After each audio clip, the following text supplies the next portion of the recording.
Assalamualaikum warahmatullahi wabarakatuh. Yang terhormat Ibu Niken Kusumawardani, SMSC AKSIE, selaku dosen pengampu mata kuliah akuntansi keuangan lanjutan.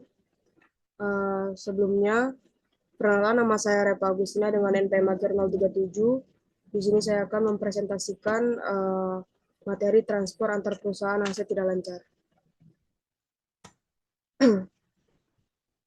Yang pertama, saya akan menjelaskan terlebih dahulu konsep dasar laporan keuangan konsolidasian. Dalam sebuah kelompok usaha, biasanya terdapat beberapa perusahaan yang berada di bawah satu entitas ekonomi, seperti perusahaan induk dan anak perusahaan. Setiap perusahaan memiliki laporan keuangan masing-masing. Tetapi saat dilakukan konsolidasi, laporan keuangan harus mencerminkan kondisi keuangan dan hasil operasional seluruh kelompok usaha secara menyeluruh. Tujuan dari laporan keuangan konsolidasian adalah, yang pertama, menyajikan informasi keuangan yang lebih akurat dan menyeluruh mengenai kondisi keuangan perusahaan secara keseluruhan. Lalu yang kedua, menghindari pencatatan ganda atas pendapatan atau keuntungan yang sebenarnya belum direalisasikan di dalam kelompok usaha. Lalu yang terakhir adalah meningkatkan transparansi dalam pelaporan keuangan, sehingga dapat meningkatkan kepercayaan pemegang saham dan pihak eksternal. Lalu PSAK 65 mengatur bahwa dalam laporan keuangan konsolidasian, saldo antar perusahaan dalam satu grup harus dieliminasi. Hal ini penting karena transaksi antar perusahaan dalam satu kelompok usaha sebenarnya tidak memberikan dampak ekonomi yang nyata bagi grup secara keseluruhan. Sebagai contoh, jika perusahaan induk memiliki piutang dari anak perusahaan, maka anak perusahaan juga memiliki utang dengan jumlah yang sama kepada induknya. Dalam laporan keuangan konsolidasian, saldo ini harus dihapus karena transaksi ini hanya terjadi dalam internal grup dan tidak melibatkan pihak eksternal. Eliminasi ini bertujuan agar laporan keuangan lebih mencerminkan kondisi keuangan yang sesungguhnya dan menghindari pencatatan ganda yang dapat menimbulkan kesan keuntungan atau aset yang tidak nyata. Selanjutnya, jenis transaksi antar perusahaan dalam satu grup. Dalam kelompok usaha, transaksi antar perusahaan dalam satu grup dapat terjadi dalam berbagai bentuk. Beberapa contohnya, yang pertama yaitu penjualan barang atau jasa antar perusahaan. Misalnya, perusahaan induk menjual bahan baku kepada anak perusahaan untuk diolah menjadi produk jadi. Lalu jasa keuangan antar perusahaan, seperti pemberian pinjaman dari induk ke anak perusahaan atau investasi modal antar entitas dalam grup. Lalu yang terakhir itu ada jasa pemasaran dan penyewaan aset. Contohnya, induk menyewakan kantor atau alat produksi kepada anak perusahaan untuk mendukung operasionalnya. Setiap transaksi ini harus diperiksa dalam laporan keuangan konsolidasi.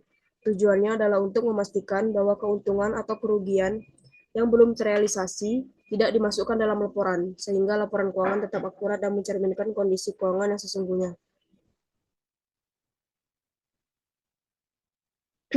Lalu, keuntungan dan kerugian dari transfer antar perusahaan. Dalam kelompok usaha, keuntungan atau kerugian dari transaksi antar perusahaan belum dianggap sebagai keuntungan atau kerugian yang sebenarnya. Mengapa? Karena transaksi ini hanya terjadi di dalam grup yang sama, bukan dengan pihak eksternal. Sebagai contoh, jika anak perusahaan membeli barang dari induk dengan harga lebih tinggi dari harga pokoknya, induk akan mencatat keuntungan. Namun, selama barang tersebut masih dalam persediaan anak perusahaan dan belum dijual ke pihak luar, keuntungan ini belum benar-benar terrealisasi.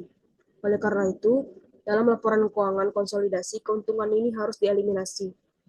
Prinsip ini sangat penting agar laporan keuangan tidak mencerminkan keuntungan yang belum benar-benar diperoleh oleh grup secara keseluruhan.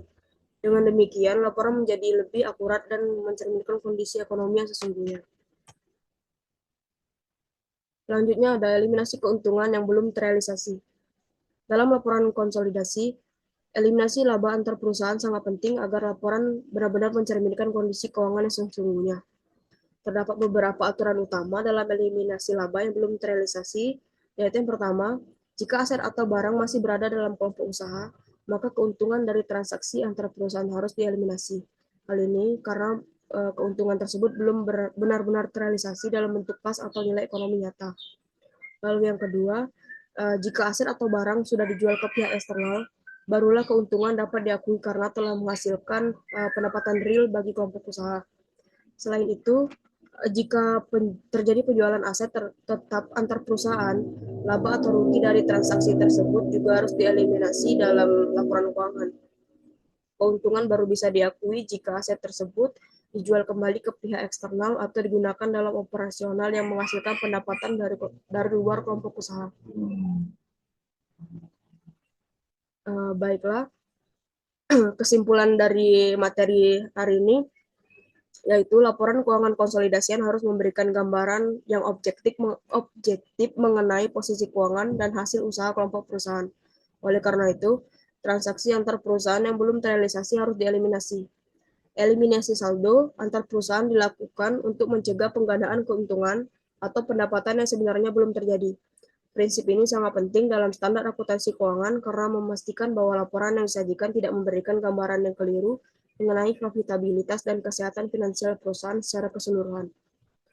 Dengan memahami dan menerapkan konsep ini, perusahaan dapat meningkatkan transparansi dan akurasi dalam laporan keuangan mereka.